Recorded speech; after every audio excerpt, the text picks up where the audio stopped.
Go where every sports fan wants to go. Behind the scenes and into the practice facilities, locker rooms, coaches' offices, and press boxes to get the info before anyone else.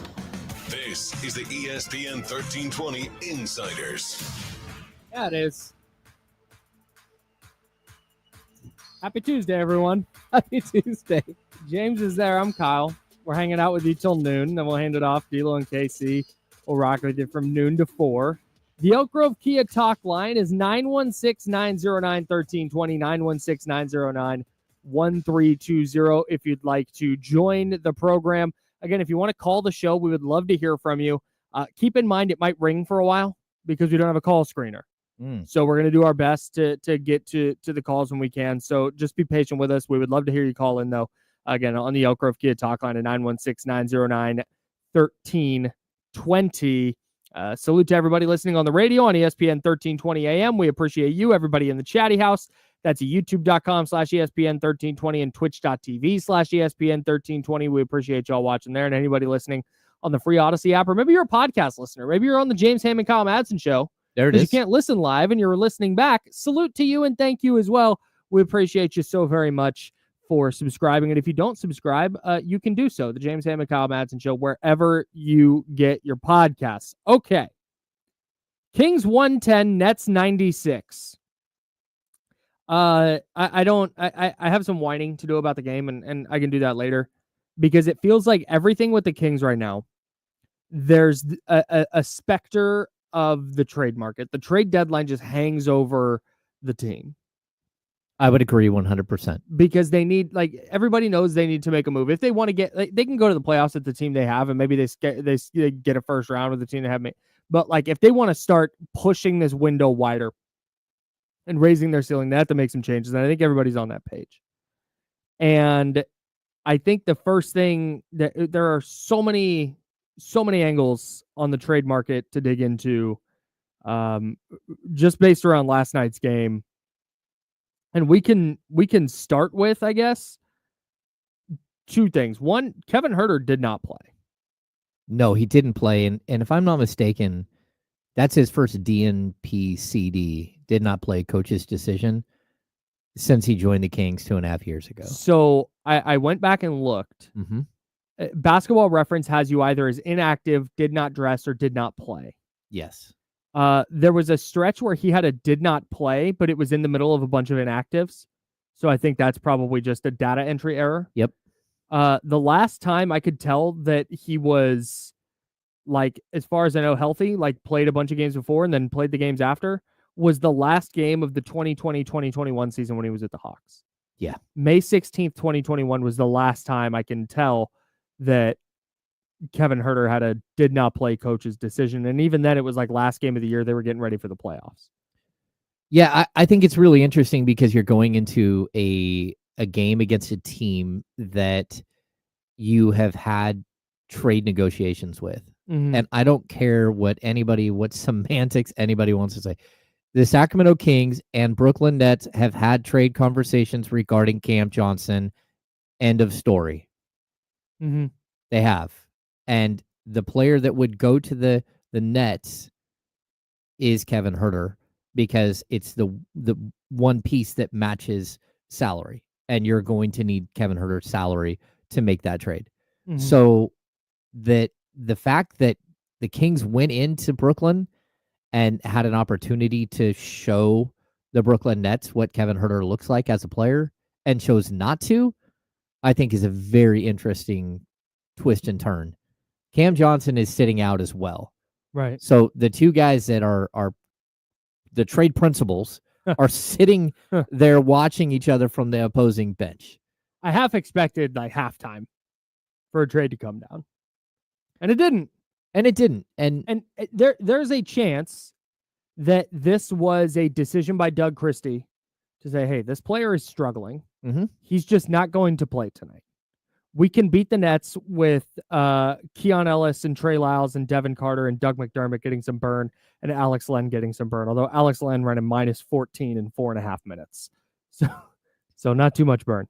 But maybe that's what that was. But given all the speculation and all the rumors and the buzz in the trade market, Kevin Huerter not playing last night is notable. Oh, I think it's At the very least. extremely notable. And like, look, I think we're to that point in the program where Kevin Huerter might not play a couple of games here until he's traded. Mm-hmm. And Zach LaVine, it was announced last night, isn't going to play the Bulls next 3 games. Yeah, he's not playing. They don't want to risk him For rolling an personal ankle. reasons. And And hopefully it's not anything super serious with Zach LaVine. yeah. I mean, but you can assume that there's, it's just the team is like trying to figure out ways to make a move. Mm-hmm. And like, look, the Kings could get in on a whole bunch of different trades here. Yeah. And the Cam Johnson situation. Let's stick on that for a second. Yeah, from everything I hear, it's the same exact situation that it has been for the last couple of weeks. The Nets just want an unprotected pick and probably more. Sure. And whatever they're asking, the Kings looked at them and said, you haven't come down. Like, this isn't a negotiation. This is, you're just like hardlining, and that's not going to work. Right. And frankly, so we haven't really talked about this from the Nets angle, but frankly, that's probably the right thing for the Nets to do, because there's no, for them, there's no urgency to get this deal done. If the Kings want Cam Johnson that badly, and maybe the Kings go make a different deal in the meantime. Maybe they go and say, all right, fine, screw that. We got this great deal for John Collins. We're just going to go do that instead. But the Nets are going to have suitors for Cam Johnson. It's not like the Kings are the only team. No, so that's true. But they can afford to kind of sit there and wait it out, and they don't have to pull the trigger on a deal that they don't want to pull the trigger on with 10 days to go until the deadline. Yeah, I totally agree. And like Drew down in the chat says, King expecting the Nets just to give Cam away is laughable. That's not what they're expecting. What they're expecting is the price to come down a little bit.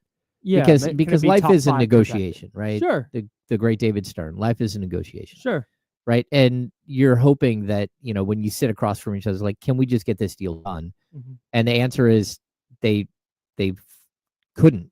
I mean, they were there in their building last night, and whether they met or they didn't, there was an opportunity, and that opportunity did not yield anything. And for me at this point, it's probably time to move on. And it's probably a moment where if you want to wait another 8 days, that's fine. Like, if you want to run them up against the deadline, what are we, 9 days officially? 10 days. 10 days, okay. If you count the deadline day. Okay. Yeah, I mean, if you want to wait all the way up until the last second, but then potentially lose other trades, like, okay. But what does that yield you? And like, are you getting a great player that's going to change everything? And the answer is no. Like, I keep saying this, like, anything that the Kings are getting right now, this might change in the coming days. No doubt. It might change in the coming, but today, anything you're getting is probably not even a starter. So, like, whether it's Cam Johnson or it's John Collins, neither of those guys, from what I can tell, are going to start unless you're going to bench Keegan Murray. That's always a possibility. But as of right now, I don't think you're gonna bench your one of your best 2 defensive players and the only guy that can defend multiple players. I don't think you're doing it. So the pieces that we're talking about here are, I don't want to call them tertiary because they're not. They're more than that. But we're talking about the 6th, 7th, 8th man in your rotation. Right. And you can say, well, but look at their numbers. It's like, don't worry about their numbers on the Brooklyn Nets. Yeah. The Brooklyn Nets are a bad team. We saw them last night. Like, they gave the Kings a fight, and Jordy's got them playing hard, but they stink. How many times did you go, who in the, I don't know who, like, there were flashes of some brilliance surrounded mostly by I mean, if the Kings played a clean game last night, they played probably. I thought the Kings played like a C game last night. Oh yeah. If the Kings play a B-, B+ game, they win that game by 30. Yeah. So Iwomu, which he's the guy with the silent V and B. Like, he busted them up for 9 points in like the first half. Yeah. Like, what is happening? Yeah. Like, 15 and 8 for him. How many names did we come across that were like, who is that guy and why is he scoring points? And I think that's where, again, the Kings went in there, they took care of business in the end. You wish it would have been easier. You wish that he wouldn't have had to play starters major minutes. But at the end of the day, that's what happened. Now, there's a lot going on. The distractions around this team are wild at this point. Like, if you don't think the trade deadline is a distracting point, like, Marcus Thornton used to like molt Like he would get like patchy everywhere. Like he Mhm. could not handle the trade deadline. And he also couldn't play in the month leading up to the trade deadline. And then the deadline passes and you bust out for 30. It also a good indicator of how difficult the trade deadline is a story you always tell or something you always point out. Harrison Barnes is a pros pro, most media friendly guy, most media friendly player there is. Harrison Barnes, when he was with the Warriors, said to Marcus Thompson, who's covered the Warriors for a long time, I want to go to where you're from. Take me to where you're from, and I want to explore Oakland with you. Okay. Like, that's the kind of media friendly person. Yes. Harrison Barnes, when he was with the Kings at the trade deadline, was like, I'm not doing this until after the deadline. He said in late December, I'll see you after the deadline, when they asked him to come and do media. Right. And they're like, wait, after the deadline, like a month plus from now? And he's like, yeah, I'll see you after the deadline. Right. It's not an easy thing. He didn't sit at the podium for 6 weeks. And could he have been fined? Maybe. But we're talking about a media friendly guy. Sure. Right. Yeah. And so I'm with you. Like the trade deadline, it brings out the worst. And because everyone on the outside is like all excited, right? I'm sitting here right now, and in my inbox while we're sitting here, Kyle, I got from this guy, Jared Kimball from GDC localmedia.com. Ah, yeah, no, for sure. He sends me, because he thinks it's important that he sends this to me, De'Aaron Fox trade destinations and the odds. Oh. So the odds of De'Aaron Fox going to the Houston Rockets updated? are plus 1,200. Okay. This is fresh this morning. The Lakers plus 1,500. The Miami Heat plus 1,500. The Orlando Magic plus 2,000. The San Antonio Spurs plus 3,000. And the field / stay with the Kings is a minus 250. I mean, that's where we're at. Sweet. Love that. Like, look, the thing is that I hate to tell people this and remind you of this, but De'Aaron Fox is a person. He's not a team. He's not a betting odd. You would not expect that to be a betting odds, but it is. And that's what guys have to deal with during the trade deadline. Yep. They have to deal with odds makers literally making odds as to what team they might be playing for, if not their own team. And I don't think that feels good. I think the way that we become we've made a spectacle of it for sure. And we're always sitting here trying to figure out what's happening next. Right. And as somebody who's been a reporter forever, like there's so many things that I've heard and know that I just can't sit here and report, because a lot of it's not true, but a lot of it's stranger than fiction. Sure. It's too wild to sit here and talk to you about. Right. And so look, I think we're heading into a really interesting time where the Kings are on the clock, man. If Monty and Wes don't understand that they're on the clock, the boost, the new coach boost that they got from Doug Christie, they got another 2 weeks. That's just it, man. We talked about this a little bit yesterday, and this is why I don't think we're going to see the Kings just kind of sit idly by, and Monty McNair is going to talk about maintaining roster flexibility and financial flexibility, because you don't have that anymore, man. Nope. The seat got hot. They fired the coach. Okay, seat cooled down for a second, but it's warming up again. And I think that this is where, whether it's Cam Johnson, whether it's John Collins, and it's not making a move just to make a move. It can't just be do any deal just to say you did it. But it's why, for me, everything has to be on the table. The untouchable group of players, that has to go out the window. They can't. Wes Wilcox and Monty McNair can't just sit idly by now and go, okay, well, we didn't really want to give up this player or this player, and we wanted to hang on to this pick, and that's not gonna play, dude. Given the discussion that we've been having and that the fan base has been having, and front offices shouldn't be driven by a fan base, but this is 3 years of this. Oh yeah. 22, 23, we had the same conversations. 23, 24, same conversations this time of year, and now we're having them again. And now they go to Brooklyn. We go, oh man, hey, good chance to walk out of there. Like you just said, they're probably moving on from that Brooklyn deal. And if Brooklyn calls them and says, okay, fine, how about top 10 protected? Okay, let's talk again. But I don't think the Kings are going to go back to the Nets.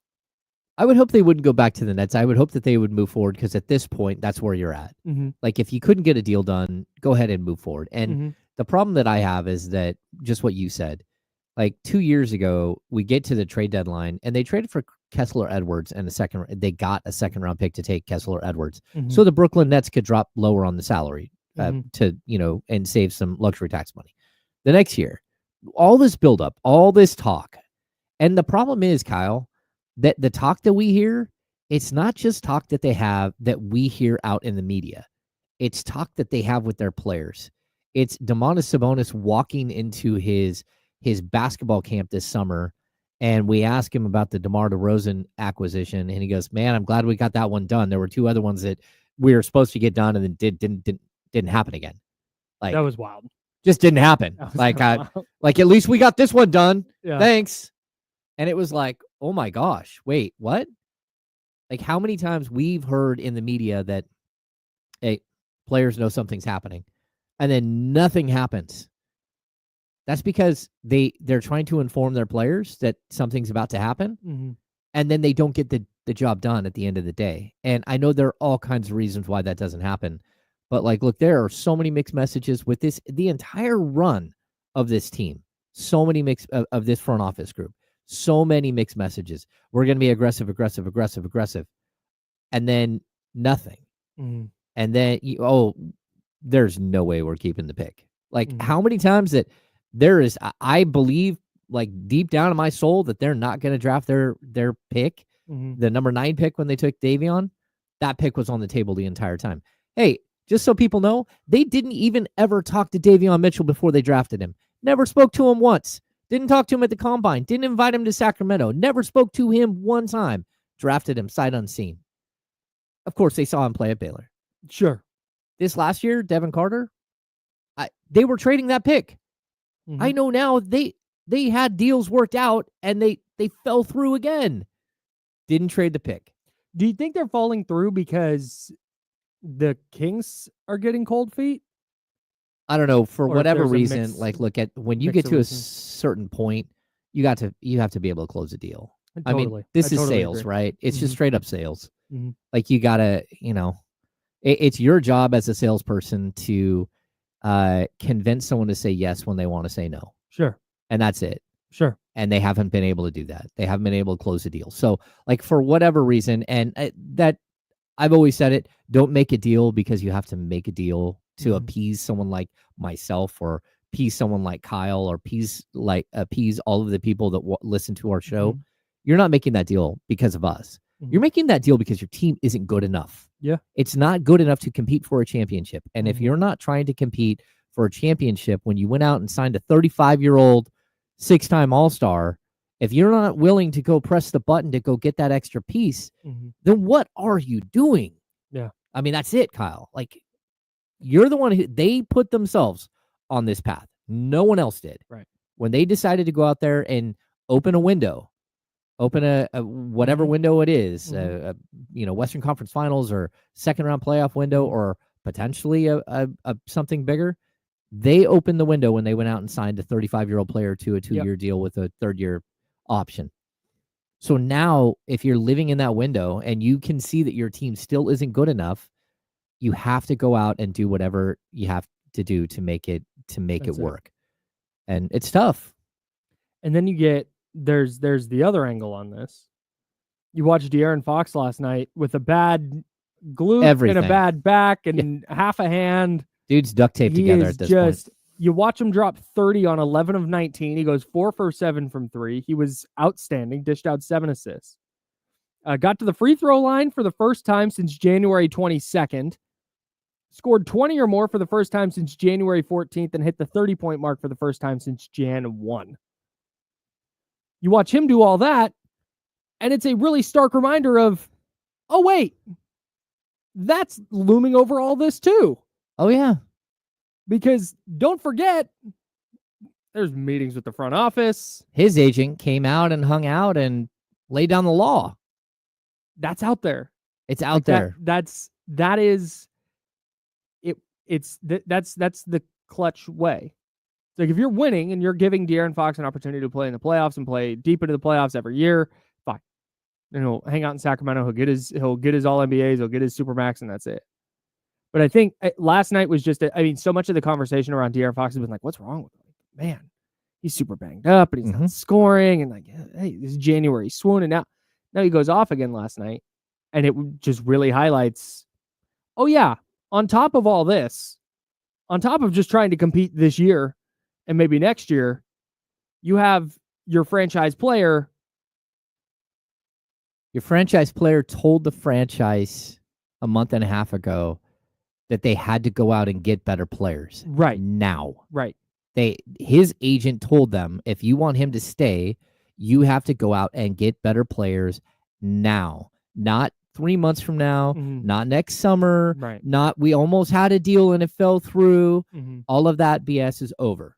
We need the better players now so this team can be better. And to be honest, they need those players now so the team can win more games, so De'Aaron Fox has a better chance of being All-NBA and can get max money. And I know it's like, oh, that sounds greedy and everything else. No, that's what an agent's job is to do. That is what every agent and every player of De'Aaron Fox's caliber is trying to do every single game. Yes. That is not a De'Aaron Fox thing.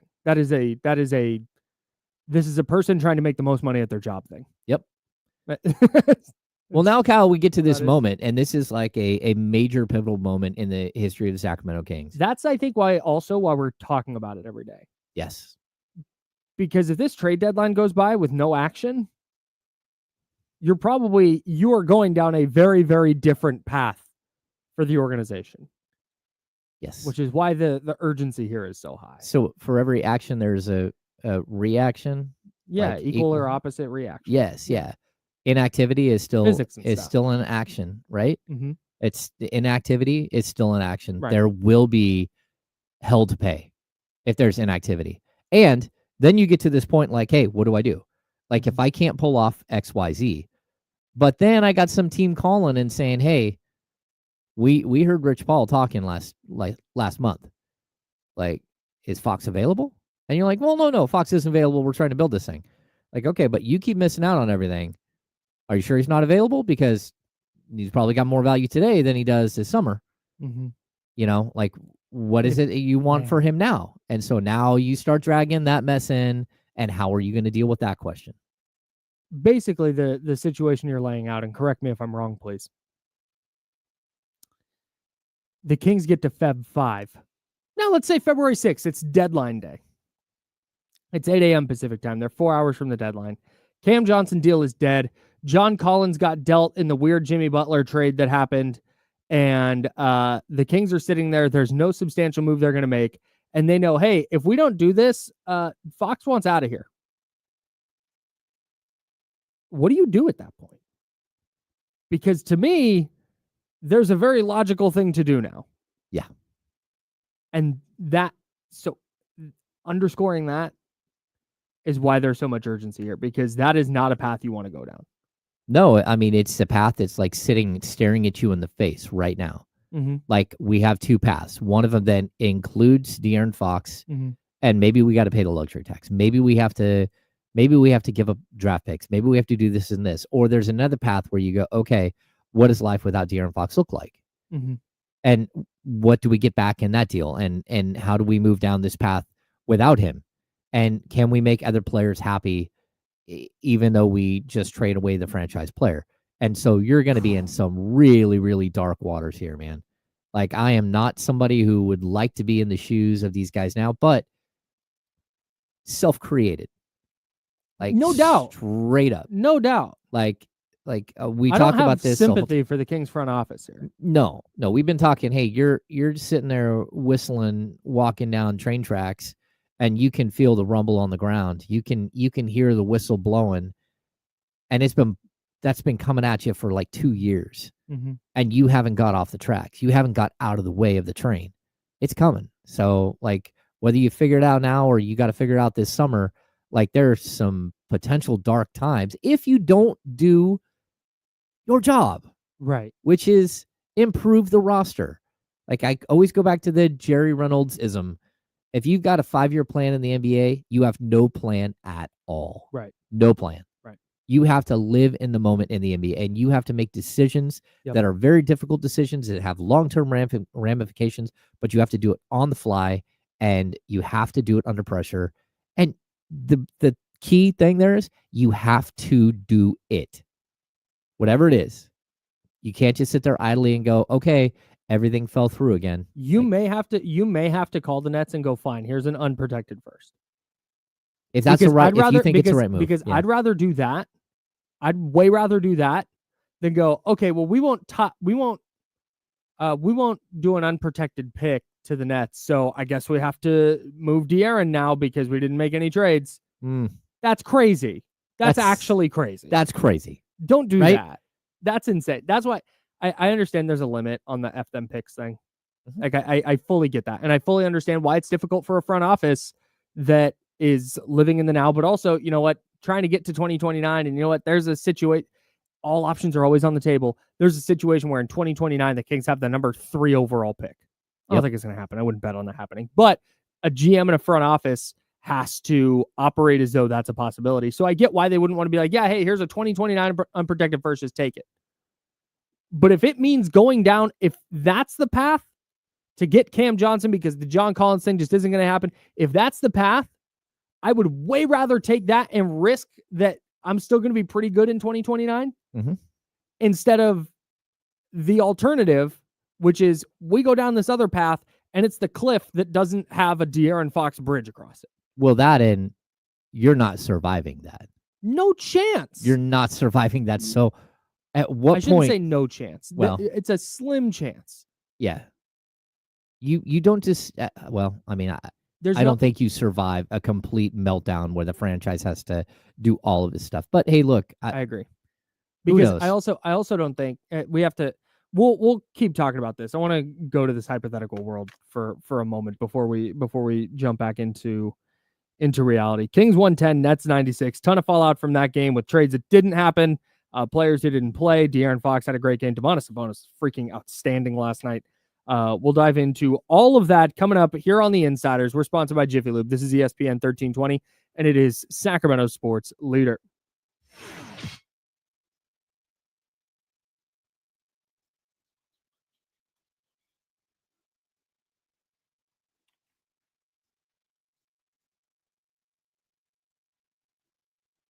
All right, here's what we're going to do. Underdog fantasy, underdogs pick 'em. It's extremely easy.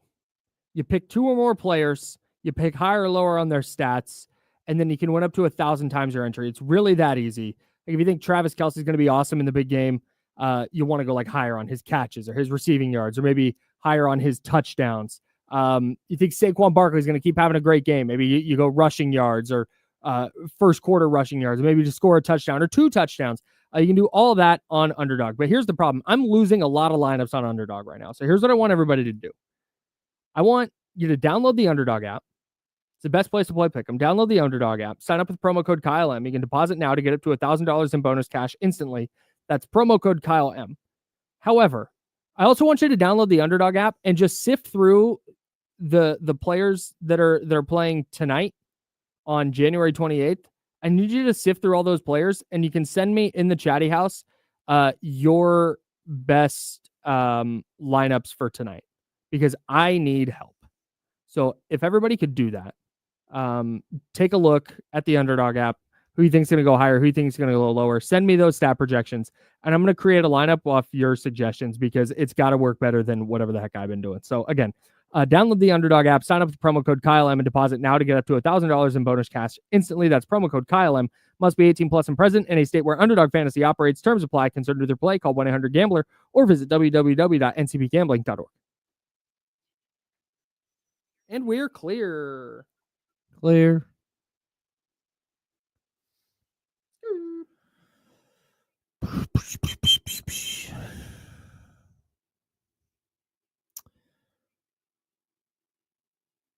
Been a wild couple of days, people. Somebody asked a question in here, and I'm trying to pull it up. Here we go. Is Vivek blocking these trades? No.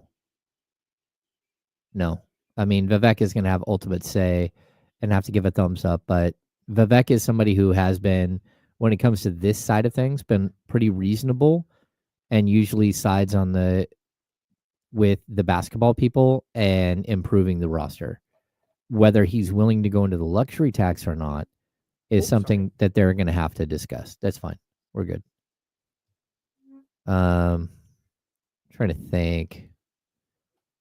What else do we have in here? Sam gets it. I am an assistant manager. People are scared of me. That's a great sketch. Yeah.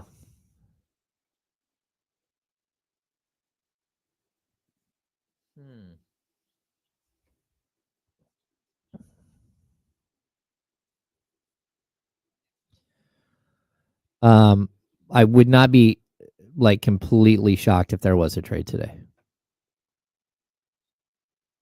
Oh, shoot.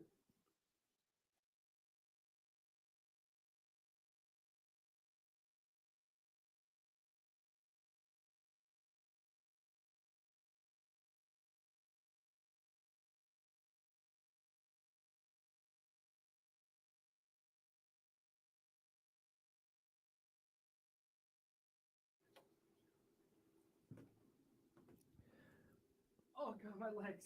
I think there were a ton of Kings fans at MSG on Saturday, and I think the Kings did one of their deals where like they invited season ticket holders over a certain threshold to go on a trip. I might be wrong with that, but like I was in New Orleans one year and they did that, and it was really cool. Like a ton of Kings fans were there, but they were all they had like the whole week set up for them. So, or the whole weekend, like a bunch of people got to go like on an alligator tour, and like some people took like, what are those things that like the swamp runners. So food tours and all that stuff.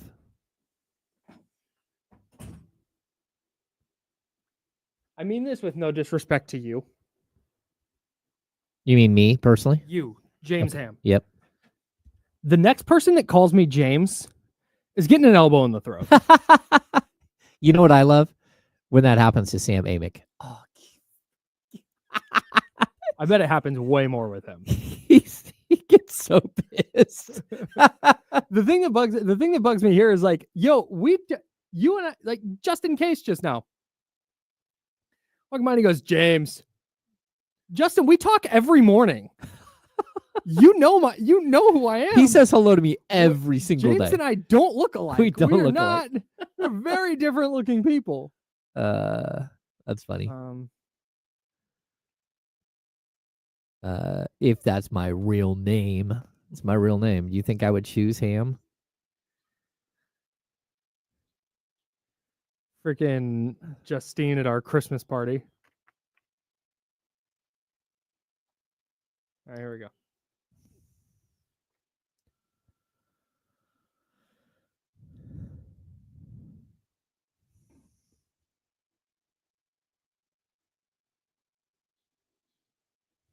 Now, back to the Insiders with James Ham and Kyle Madsen, brought to you by Jiffy Lube on ESPN 1320. Somebody asked why we muted during the break, because we stay on the chatty house during breaks. We muted to discuss what the keyword for today is. Oh, yeah, we had a keyword. Yeah, I'm not going to give it away yet because I have not verified that it is up and running. Yeah. Yeah. So as soon as I get verification on that, we'll tell you what the keyword is. You're going to go to ESPN1320.com. This is a giveaway from our friends at Jiffy Lube. You get a $50 Jiffy Lube gift certificate, which is excellent. Excellent. And then you get an exclusive Insiders hoodie that you can only get through this giveaway or if you work here. Neither one of us are wearing today. Neither one of us. We should probably coordinate to where one of us wear the hoodie the day after a game. Day after a game. Yeah, it's just day after a game. So what? That's maximum like 3 times in a week. Yeah, we have multiple colors. That's fine. Yeah, we have multiple looks. At the next break, we'll just go get one. There it is. We'll just hold it up. All right. Thanks everybody on YouTube, everybody on Twitch, youtube.com/ESPN1320, twitch.tv/ESPN1320. Before we dive back into it, I want to get to the Elk Grove Kia talk line, which is 916-909-1320. It's 916-909-1320. Don, you're on the Insiders. What's up? Hey, Don. Hey, Hammer. Hey, Hammer, Kyle, what's up? TC, what's up, baby? What's going on?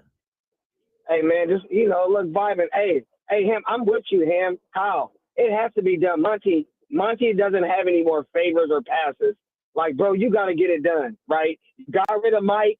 Like, this is it, Monty. Like, the whole pump faking and, we got to move. That's out, bro. You got to get it done like today. I'm with you, Ham. Keep pushing that line, bro. It has to get done, Monty. You pump faking and saying we had to move and we can't. That's going to get you fired this all season, bro, period. That is such an excellent way to describe what I feel like has happened over the last 5 years. That's a great call by TC. It is TC. You did not say anything about Kyle Shanahan. No, it's great. Getting demoted or anything else. But the pump fake is exactly, it's like when you go play basketball and someone just they just pump fake, and you're like, are they going to stop? Yep. Nope, another pump fake. We keep jumping. Another pump fake. We keep jumping. I'm pump fake. You're Jump. like, it's so incredibly crazy that they just keep pump faking. And anyway, eventually they'll get something done, I think. Will they? I don't know. Like, I shouldn't have said that. There are things that are brewing. They have so many things on the table. I get it, and I get why that's exciting. I've got that. I get the coffee pot is on. Let me know when the cup is poured. Yeah. Like that's where I'm at. We thought the Cam Johnson thing yesterday. Doug McDermott in before Kevin Huerter. We're 25 minutes into this game. Kevin Huerter hasn't played yet. Oh man, here we go. Nothing. All right. Well, hey, if that doesn't get done, they got plan B. Okay. Well, no, still nothing on that. Yeah. Hey, but it's brewing. There's buzz. All right, man. Whatever. Yep. Cool. There's buzz. Well, I mean, like people like, what do we know? Look, they have had talks with the Brooklyn Nets for Cam Johnson. They have had talks with the Utah Jazz for John Collins. They have had some conversations, at least somewhat, for Jonas Valanciunas, and the Zach LaVine thing keeps popping up. It just never goes away until Zach LaVine is no longer under contract somewhere and doesn't play basketball anymore. I believe that there is at least one person in all 30 front offices that is like, hell yeah, Zach LaVine. I think there is one person in every room where they're like, oh, I would do that. I mean, Zach LaVine rolls through Sacramento and looks like, prime Michael Jordan. Sure. And you're like, hey, did you see all that? That was incredible. It's like, okay. Like, Is it $44 million incredible on surgically repaired knees? Sure. Maybe, but he doesn't play defense. Yeah. And the cost to get him, what it would take to get him, just people start doing the math out there. There's no way for the Kings to come up with $40+ million unless De'Aaron Fox or Keegan Murray, or again, they're not taking a trade of DeMar DeRozan, who was there for 3 years or whatever in Chicago. Yeah. They're not taking DeMar DeRozan back, but like there's no way to get to that number without breaking up your starting five. Yeah. That's it. We were talking about De'Aaron Fox in the last segment. And I think one of the issues here for the Kings is, again, that a good front office is operating with all options on the table. Mm-hmm. So they have laid out, I don't know if it's on a spreadsheet or on a whiteboard, they've got all these different pathways laid out where, hey, what does it look like if we don't make a trade? Okay, well, we already talked to Rich Paul and De'Aaron Fox's agent, and we know what the consequences are of us not getting a trade done. So let's start mapping that out. Mm-hmm. But you don't want to necessarily be calling around shopping De'Aaron Fox. No. At least that's not what I would do at this point. Certainly not after he drops 30 on 11 of 19. If you're going to do that, you have to be transparent with the player. Definitely. And then the other thing is, like, there are teams that will call and say, hey, this is what we would give you for Fox. Mm-hmm. And you're like, okay, I'm not listening. I wrote it all down, but I wasn't listening. That's okay. And then if somebody calls and says, hey, we got such an incredible deal for Fox that we have to consider it, then it's when you go sit down with the player and like, hey, like, I think this is like an honest conversation moment. Yeah. Do you want to be here or do you not want to be here? Because Sure. if you're going to give me this, if we're going to get to this summer and you don't want to be here and I've got to panic then and then go make a move, maybe that's what's best for the franchise, that you wait for the summer either way. Sure. And during the summer, you're able to go out and get a couple of different offers and all that stuff. But there's also a possibility that it's like, okay, no, I don't want to be here. Mhm. Like, okay, rip the Band-Aid off. Do it. That's You'd what it rather takes. Find that out now. Yeah. Than when his contract is up. As long as I'm getting the best value I think I can possibly get. You want to get enough value out of a trade. And I'm not by any means saying I would trade De'Aaron Fox. Mhm. I'm trading De'Aaron Fox when I have to trade De'Aaron Fox, when there's no other option left. Yeah, that's and he's not signing an extension, and I've got nowhere else to go except for trade him. Mhm. That's when I'm trading him. Or unless, and this is something I always bring up in the NFL. One of my biggest pet peeves, and I promise this circles back to De'Aaron Fox, so hang That's with fine. me. One of my biggest pet peeves in the NFL is when there's a report that comes out or a speculation that comes out or whatever you want to say. Mhm. It's like such and such player is available for 2 first-round picks. It's like, yeah, most of the NFL is available for 2 first-round picks. If somebody called, if the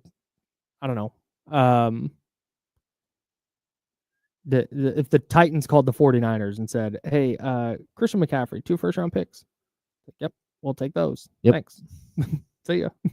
Like, that's it. But again, first-round picks are valuable. People don't do that. I think there's like 3 players, so- maybe 5 players in the league that aren't going to get. I mean, it's some It of might them. be- It it could might be be more than 3 or 4.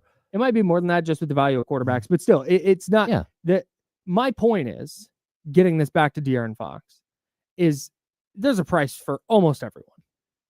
And if some team calls, the Kings may not want to trade De'Aaron Fox. They may not be making calls on De'Aaron Fox. But if the Rockets call, the Rockets who just beat Cleveland twice and then went into Boston and beat Boston, really nice little run for the Rockets. If the Rockets called, again, I don't think this has happened, but just follow me. They said, hey, how about Amen Thompson and Jabari Smith Jr. and Cam Whitmore and Reed Shepard and 4 first-round picks and 3 pick swaps? Like, if there's just an overwhelming offer that comes in, and if that's not your idea of an overwhelming offer, make your own up. That you're just like, dude, we have to do this. No, you have to. Then sure. That's it. But I don't believe that that's necessarily happening. So all of that is to say, I think the Kings do have to weigh that when figuring out, okay, is it worth giving up an unprotected first for Cam Johnson? In a vacuum, probably not. For a guy that's going to come off the bench, who's going to play 22 minutes a night. Maybe 27, maybe 28, but still, the point is fewer than 30 minutes a night. Yep. Is it worth an unprotected first? Yeah, probably not. But if it's that player plus you're appeasing De'Aaron Fox and ensuring that he's going to stay here in Sacramento, I think it's worth it. And I think they have to factor that in to how they're going about these deals. I totally agree, and that's an excellent point. The Kings are in a different space than they have been in the past. 1,000%. And I'm going to bring up here, Secure into Bagley here in the chat says, what has Fox done in the past to say he will force the Kings' hand? It's one thing. He did one thing to tell you he's going to force our hand. He moved away from Chris Gaston, his friend and longtime agent, and went to Rich Paul. That told you that all bets are off going forward. Mm-hmm. Rich Paul is now running the show. Mm-hmm. That's it. And so, yes, De'Aaron Fox did tell you that he would make a demand. And it's when he hired that guy. And when that guy went out and got him his shoe deal, where he now has a signature shoe with the Curry brand with like... That colorway he was wearing last night was sick, by the way. I didn't see which one he was wearing. It was like an olive green with like a little gold on it. Oh, he has the rose-colored ones for his little girl too. Oh yeah. Just every De'Aaron Fox signature shoe that has come out has been excellent. Every color of it. Yeah. Been a big fan. Anyways. And then I think people in the chat, they have a good question too. And it's something that everyone's asking now. Is Fox worth the Supermax? You know what? Like, look, we talk about this all the time. You think you have a $5 million house, but the most you can get for it when you go to sell it is $2 million. That means you have a $2 million house. I hate to tell you. Like, it doesn't matter what you think it's worth. De'Aaron Fox is going to get that money whether you out there in the Chatty House think he's going to or not. Right. If he's eligible for the Supermax, he's getting that money. Correct. So hate to tell you, he's a Supermax player. Yeah. This conversation happens probably a lot when guys get Supermaxes. There are your obvious ones. LeBron James, Kevin Durant, Steph Curry, just lay up Supermax guys, right? Yep. There's going to be a lot of players, though, that their fan base is going to go, yeah, but is he really worth the Supermax? Like, yes. 1,000%. Yeah. Like, to your franchise? Heck yeah, he is. Yeah, I mean, not even close. Yeah, the Kings don't have somebody out there with like that much talent. And frankly, if the front office has that question, if the Kings front office, and I don't think they do. In fact, I would be almost certain they don't. But if the Kings front office has that question, then you should be making phone calls. Well, that, and if the front office has that feeling on him, as an owner, you should also be making your own phone calls and finding someone else to run your front office. You know what? That's a good point. Yeah. Talent is what it is. Like, 1,000%. Talent runs the world in the NBA. Dude, I mean, look no further than last night, man. Yeah. 11 of 19 from the field, 4 of 7 for 3. Granted, it's Brooklyn, not a great team, but he can score 30 in an NBA game with half a left hand and a back injury. And a glute injury. A glute injury that's become a back injury? And a thumb injury. That was the half a hand. Yeah. Yeah, Is it his left thumb or his right thumb? It's his left pinky, his right thumb. Yeah, he's like a cat. He has no opposable 8/10 of a hand. Yeah. Per my quick math and counting on my fingers. Yeah. Yeah, man. He was super impressive last night, De'Aaron Fox was. And it's a really stark reminder of, yeah, if you had any question about how good De'Aaron Fox is. Yeah, like 2 weeks ago, he was 6th in the NBA in scoring. Yeah, bro. Like, this isn't... Out of 450 players, he's 6th. So if you don't know that he's really good, he's really good. Yeah. So, I mean, he put 60 on the board earlier this season. If you want to ask if Keegan Murray's worth a max rookie extension, that can be a conversation we can have. Of course. But De'Aaron Fox is a Supermax player, assuming he's eligible for the Supermax. Well, that, and just so everyone knows, the Kings have offered him max extensions each of the last 2 summers. Right.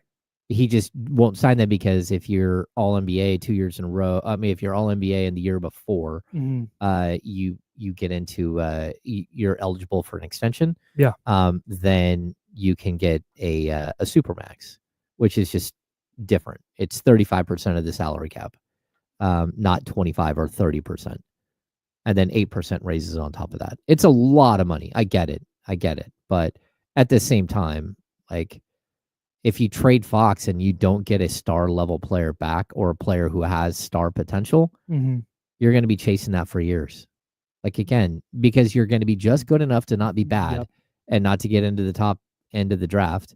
And you may have screwed up everything to get there. And when you trade him, if let's say you get 3 first-round picks, if you get 3 first-round picks from a team like San Antonio, right? Just for instance, you get 3 first-round picks from San Antonio. Do you still have those odds up since we're here? Yeah. San Antonio is what, a plus 3,000? They were a plus 3,000 for sure. Okay. So San Antonio is a plus 3,000. What are you getting back from San Antonio? Well, that's a problem because you're asking for Devin Vassell, Jeremy Sohan. That phone call starts at Wemby. Well, they're going to say no. They're going to say no. That's where you start. But anyways. But a realistic phone call is like, I want Sohan, I want Vassell, I want Stephon Castle, and I want a couple of firsts. Yeah. And the problem is that not one of those players I mentioned is anything more than a really good role player. And your firsts are going to be back end of the first round, more than likely. Yep. And you're giving them De'Aaron Fox to pair with Victor Wembanyama, and history will be written. He'll make multiple All-Star teams playing alongside Victor Wembanyama as the number 2. And the storyline every time they go to the finals was, look at that time they fleeced Sacramento. Here's what because this already happens with the Trey Lance trade for the 49ers, because they traded with the Dolphins, and the Dolphins turned that trade into like Tyreek Hill and like Bradley Chubb and I think Jalen Waddle, and like they built their playoff team on the back of this trade. That would be the talking point. Every time the Spurs have any success is, wow, look at these players they got rid of, and then look at what they got back. And look at all the success they've had. That's a thumbs down for me. Yeah. Legitimately, it feels like Houston's the only team that... It is, but he, just so you know, he's going to have a say in where he goes, because that's where you're at with him. That it is where you're at with Fox. He has 1 year after this season left on his deal. All he has to say is, I'm not signing there. Right. So you can trade me there, but I'll play a year and I'm leaving. Right. And I'm not signing there. Right. And they'll be like, well, we hold some of the... You don't hold any cards at all. Like, because now we're dealing with... Now we're running up against free agents. You already lost the Supermax. So you're going to be dealing with 8% raises versus 5% raises. And at the end of the day, any team that says that they're not going to negotiate and actually trade you at the last second isn't being honest. Mm-hmm. Because if they can get something out of trading you in a sign and trade to get you to maximize your money, they will. Because, like, why not? Why would they not get something on the way out the door? So he's going to get his money no matter what. So he holds a lot of the cards here, and that's the problem the Kings are facing. And that's why getting down to, like, someone in the chat said, well, he didn't hire Rich Paul like last summer. It's like, no, he hired Rich Paul like 2 years ago, because this is exactly where it was going. Yep. This is exactly where he was then and where he knew things would potentially go. And he needed the best of the best to get him to where he wants to be. And that still could be in Sacramento. Mm-hmm. I'm not saying that, like, Sacramento's done, but you got to do something here if you want him to be here. You have to give him an opportunity to play for a title someday. And that should be the goal anyways. Yeah. But, like, you got to figure out ways. You can't just sit around and be inactive for 2 years. You can't go through an entire summer and you come out of it with Chris Duarte. Like, that's it. Like what exactly just happened there? Or if you are, because I understood it last offseason. I understood the quote-unquote run-it-back idea. After the 2022-23 season. Yeah. I'm sorry, 2 off seasons ago, I understood it. But you have to have a plan in place when the trade deadline rolls around in early February, that if this is not continuing its upward trajectory, there's got to be pieces that move. Yep.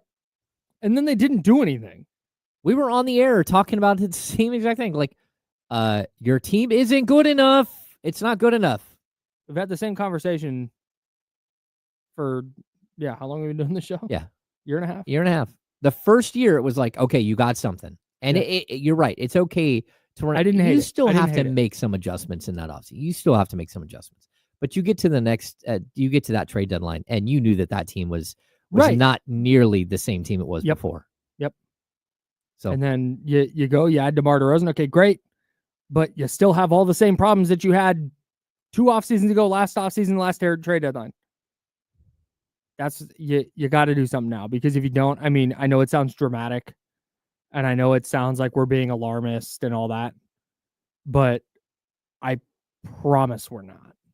No. This is how the NBA works. Yep.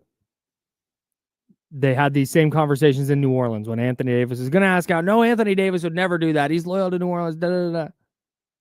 Like, yeah, well. Now he's a Laker. He had like 43 and 22 last night. He was incredible. Yeah. He's doing a really nice job of going out there, sitting with Shams, and then he's making his case for his All-Star bid. Making his case for all NBA. That's what we need Domas doing. Domas, be more of a jerk. I need Domantas Sabonis to be, I don't think I can say the word I want to say. I need him to be a mean person. Yeah. Go lobby. Go tell everyone how much every other center you go against stinks, except for Nikola Jokic.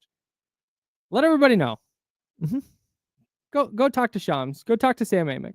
Go sit down. Sam Amick's there at Golden One Center. You can just go, yeah. Pull him aside. We'll chat. Don't let the Kings do it for you. No. I need Domas lobbying public. He never would.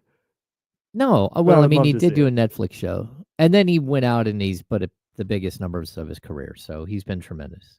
He has. He has. Which is why I want him to be more vocal. I'm with you. Like, if people aren't going to notice the box scores, okay, fine. He's up to Here's the- 14.6 rebounds per Come on. game, and he's shooting 48.1% from 3. 21, 14.6, 6.5 assists, shooting 48% from 3 and 60.9 from the field, and he might not make the All-Star team. He's gonna make the All-Star team. All right. I will. He Oh. didn't make it last year. I will bet. Uh-oh. I don't want to bet. You don't want to bet? No, he has to. I don't. We did the whole because last year the De'Aaron Fox and Demonis Sabonis were at the top of the snub conversation. Mhm. In every article you'd read, and I did because I wanted to. I was going to use as radio fodder on any article that didn't have them listed as snubs, and they were listed as the top 2 on like every single article. So You were gonna. I was like, blast oh, I'm somebody. ready to. I was on the most random NBA websites you've ever seen in your life. Get the dude It was on the just like- it radio was and just just like like- ambush him. It So was just- we're gonna need to know why. Why? Some 16-year-old kid, mynbablog.wordpress.com. Like I found him. No, but every single one. So I don't think that same mistake happens this year. No, I hope not. And the numbers are just absurd. And he's been really good. The Kings have been winning. He's been really good as the Kings have been winning. I think he makes the All-Star team this year. All right. I hope the coaches factor in the fact that Sacramento is 80 miles up the road. They did not give us lunch boxes this year, like the All-Star. Did you see the All-Star metal lunch boxes they had No. made? I'll show you one time. Oh, yes. yeah. Last year? It had to be last season. It was last season. And Hilarious. yeah, it didn't go well. They didn't make the All-Star team still, even with the cool lunchbox. It's Same. a big thumbs down. Big thumbs down. It's a big thumbs down. Yeah. We might be out at Chase Center. I don't know. We'll see. Yeah. Hopefully Domas is there with us. All right. Let's we'll have the trade stuff for you. That'll stay in the conversation for sure. But the Kings beat the Nets last night 110-96. Was I wrong to not be moved by that game that much? I We'll mean, talk about it. you can be We'll ambivalent. talk- we'll- It's all we'll right. talk about it. All right. He's James. I'm Kyle. We're the Insiders. We're sponsored by Jiffy Lube. This is ESPN 1320. It's Sacramento Sports Center.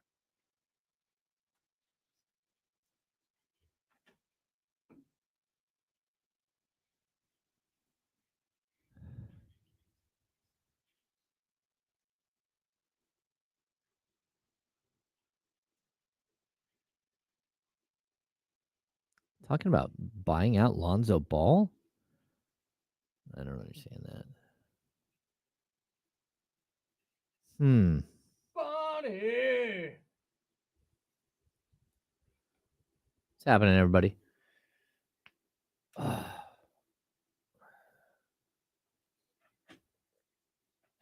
Got all caught up on Silo last night. It's weird because I read the first book. It's a 3-part series, the book is. Yeah. And I read the first book, and it's so different from the show. So I kind of know what happens, but I don't. We started Severance like last Oh. week. Great show. So hadn't watched it, but then the wife and I sat down, we watched a couple episodes. Mm-hmm. Well, stupid Apple TV never stops where it's supposed to stop. It never like holds your place. So when you go back and watch later. Oh, weird. So we started watching an episode and my wife's like, I think we saw this one. So we fast forward. He kept fast forwarding like, yeah, we saw this one. So we skipped to the next one. We're like watching. No, we saw this one too. And we got like 4 in and it's like, this is horrible. Like we're sitting here combing through episodes to try to figure out where we might have stopped one other time. But it was like we had to go through like 3 or 4 episodes Did you to get stop? to the You point. stopped mid-episode? Well, I think one time we fell asleep watching an episode. I see. But either way, we didn't even know what episode it was. Right. So it was just a mess. And it didn't save the place where it's like you go and you click That's on tough. it's like, oh, Yeah, I don't episode like 4. that. Okay, Yeah, this that is where we sucks. are. So yeah, it's intriguing, that's for sure. I don't It's fascinating. I enjoy it so much. yeah. I don't know where it's going. I think that's the key. Yeah, you got to stick it out. Like let it really ramps up at the end of the season. Ooh, we got a here we go from Fabrizio Romano. Patrick Dorgu to Manchester United. Oh, A verbal agreement in place with Lecce. Documents to be checked in 24 hours.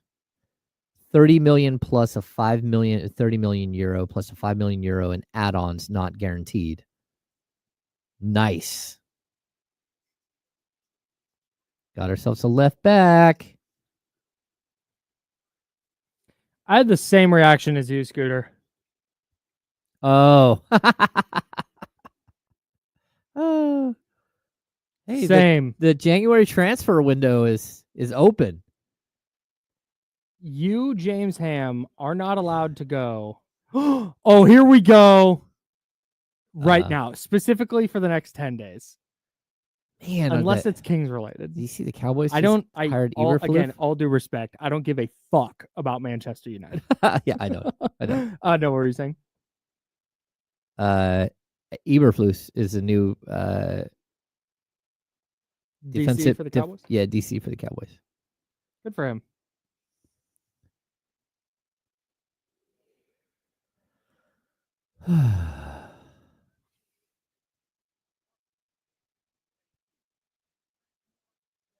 I still haven't got to the waffle party. I know about the waffle party, but I haven't got to what happens at the waffle party, so I don't know. Nothing stranger than the dude opening his drawer and saying he has a whole bunch of character. Oh, hey, we're back. Oh.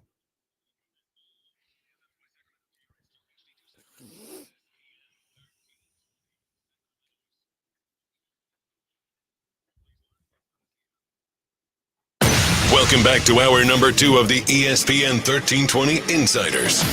Get ready for the most up-to-date sports news and talk with the ESPN 1320 Insiders. Hour number 2. That's James Ham. I'm Kyle Madsen. We're rocking with you until noon, and then we'll hand it off to D-Lo and KC. Then we'll take you up to 4 o'clock right here on ESPN 1320, Sacramento Sports Leader. Obviously talking a lot of Kings trade stuff today. Should the Kings be shopping De'Aaron Fox? Is that a thing that they should be doing if they expect to lose him if they don't make a trade? Would you if you were running the Kings? If you're Wes Wilcox or Monty McNair? 916-909-1320, 916-909-1320. We'd love to hear from you on the Elk Grove Kia Talk Line. We'd love to hear from you in the chatty house at youtube.com/ESPN1320 and twitch.tv/ESPN1320. Appreciate everybody who is watching and participating on the show there as well. Go ahead. What was your fake ass breaking news that you made everybody freak out about? It wasn't fake breaking news. It's real breaking news. It's just not breaking news from the world of basketball. Yeah, okay, so it's fake. There we go. Fabrizio Romano, who is the European Woj, the Man U has acquired Patrick Dorgu from Lecce. From Lecce? Yeah. Like milk? Well, it's a team. It's a yeah. I'm I play assuming for the milk team. I'm assuming it's I'm not sure where it's at. But the fee is 30 million euro plus 5 million euro in add-ons. So they got a left back. It's good. How does this impact the Jimmy Butler market? That's what I want to know. Well, I don't know. Apparently the price has come down for Jimmy Butler. That's honestly, here's the thing. Here's why I think this is worth watching for the Kings. Not because I think they're going to or should trade for Jimmy Butler, but it wouldn't surprise me if the Nets are like, you know what? Internally, if the Nets are like, we'll go top 10 protected on Cam, which is, let's say that's where the Kings are. Mm-hmm. Maybe it's top 50. I don't know where the Kings are, but we'll go to the Kings protection, whatever they want. But we're going to wait for this Jimmy Butler thing to shake out because that might change enough of the league that somebody will give us an unprotected first for Cam. Maybe. Or we might be involved in that deal in some way. Like once the Jimmy Butler domino, it seems like it's holding things up a little bit. It might be. I don't want to put too much on like what this unprotected pick means, because an unprotected pick from, like, say the Kings and an unprotected pick from the Oklahoma City Thunder are two totally different things. Two totally different things. Mm-hmm. So, I mean, the Kings have a better opportunity to fall apart here in the coming years because of the current situation. And for that matter, like, I'm trying to get whatever I can from the Kings right now if I'm a team, because like the writing's on the wall that this thing could go south. I mean, we already know that you only have guaranteed one more year of DeMar DeRozan, and then you have to make a decision in the third year, right? You know that that De'Aaron Fox is teetering here. Is he going to be here? Is he not? Like, so 2027 first round pick from the Kings, even if it's top 10 protected, could be pretty good, right? Because at the end of the day, I think that's what you're asking for. Cam Johnson isn't worth like a top 5 NBA pick. He's not worth a top 10 NBA pick in my book. No, but is he worth like a 12 or 15 pick? Sure. Yeah, I mean, that's kind of the range I would put him in. Even like this offseason, there are rumors that the Kings and the Nets were trying to finish a deal on draft night for the number 13 pick for Cam Johnson. Didn't happen. Didn't get it done. And it's because they're asking for more than that. And I get it. You have a player that you think has value. And, if you look at what they've got for some of their other players, specifically Mikal Bridges, like you got a ton in that trade. So I don't know. I don't know what's going to happen here at the end of the day, but I do know that there's so much buzz. There, like everywhere there's buzz, and not all of it's good. There's like a whole bunch of weird stuff going on right now, and the Kings have to figure their stuff out, and they've got to right the ship. And what they can't do is let whatever's happening during the trade deadline and all that stuff bleed into the court, because they're in a position where that could get out of control very quickly while you're on a 6-game road trip. No doubt. The Kings beat the Nets 110-96 last night. I was not moved. And I think it's because we sat here on the radio all day and talked about how, hey, yeah, get this one over with in the middle of the third quarter, rest some starters. This is the game to just go throttle a team. And yeah, okay, they beat them by 14. But to me, that game was way too close, like into the fourth quarter. Kings didn't really pull away until like the 7-minute mark of the fourth quarter. Oh yeah, it was close. That's uncomfortable. I don't know what to make of it. It's a good, like, you want to win that game, obviously, more than you want to lose it. And it's not like they needed a last second bucket or to come from behind after being down by 20 again. But they were behind in the first quarter, another slow start. They're behind at halftime.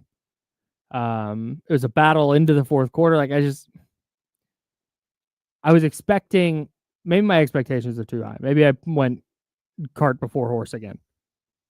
But I really expected them to really go kind of beat the brakes off that Nets team. And they did late, to be sure, 30-18 in the final quarter, and they won the final 3 quarters. But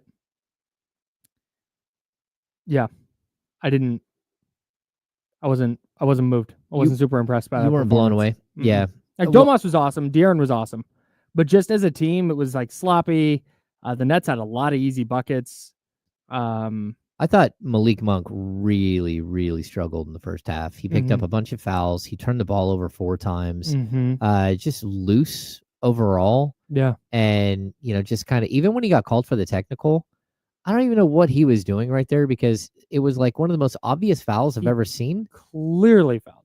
Clearly just grabs a guy's arm, and then he said he was yelling at the bench or something. I'm not sure. Maybe he was. Maybe he was saying, hey, that's my 4th foul, but I'm good. Maybe that's what he was doing. But either way, like, the whole thing was weird. But then when he settled in and they get to the fourth quarter, I just thought it was tremendous basketball. I thought Monk was absolutely spectacular. De'Aaron didn't score in the fourth quarter at all. And actually, he had 3 assists in the fourth quarter, but he had set up the game to that point and been the guy to that point. He didn't even take a shot.